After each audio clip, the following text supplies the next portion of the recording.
Shalom, selamat malam Bapak, Ibu, dan kaum muda gereja. Malam ini renungan kita akan mengambil judul Orang Fasik Tidak Tahan Dalam Penghakiman. Firman Tuhan dalam Mazmur 1 ayat yang kelima mengatakan, sebab orang fasik tidak tahan dalam penghakiman, begitu pula orang berdosa dalam perkumpulan orang benar.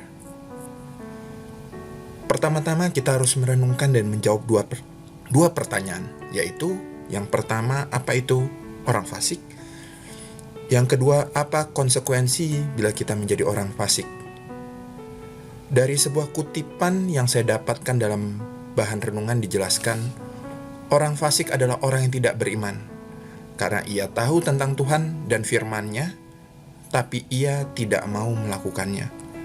Lalu dalam sebuah terjemahan resmi dalam KBBI, dijelaskan orang fasik adalah orang yang percaya kepadanya, tetapi tidak mengamalkan perintahnya, bahkan melakukan perbuatan dosa.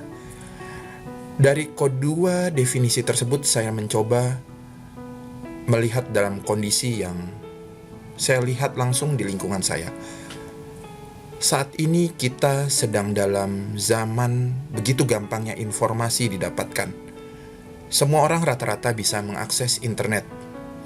Kita jadi bisa dengan mudah melihat firman Tuhan dalam Alkitab di device kita masing-masing, ataupun kita juga bisa melihat bahan renungan akan firman Tuhan itu. Kita bisa baca, kita bisa dengar di internet. Semua bisa diakses dengan gampangnya. Sehingga lahirlah pemikiran, seharusnya semua orang itu tahu akan firman-Nya. Tapi apakah tahu saja cukup? Tahu dan mempelajari firman Tuhan itu baik. Menurut saya sangat disarankan. Jangan sampai kita menjadi orang yang pemahaman kosong akan firman Tuhan. Itu tidak baik. Tapi kita harus fokus ke tahapan selanjutnya. Dari tahu, yaitu bagaimana kita dapat menerapkan dan mengimplementasikannya dalam kehidupan kita masing-masing.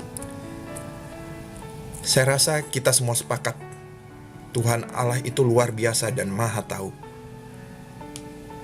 Ketika kita sebagai orang yang sudah tahu mengenai firman-Nya, tapi tidak menjalankannya, entah karena pengaruh lingkungan kita yang tidak benar, tidak baik, ataupun tekanan dari berbagai pihak yang membuat kita melakukan hal yang tidak benar, dan mungkin kita masih mencari pembenaran-pembenaran akan perbuatan kita.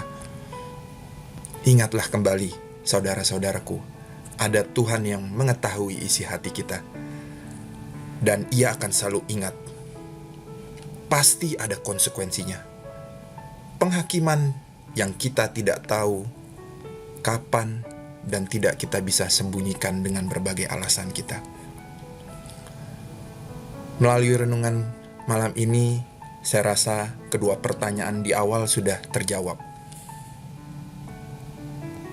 Sempat terlintas di pemikiran saya, orang fasik itu secara duniawi menarik, karena kita menjadi tidak bermasalah dengan lingkungan sekitar kita dan mendapatkan pengakuan dari orang-orang yang ada dekat dengan kita. Tapi perlu diingat, saudara-saudaraku, kita sudah menerima Kristus dan sudah mengikatkan diri kepadanya. Jadi tidak ada keselamatan lain selain daripadanya. Mengetahui firman Tuhan, harus siap dengan implementasinya. Jadi, masih maukah kita hidup sebagai orang fasik? Tentu tidak, bukan? Selamat malam. Amin.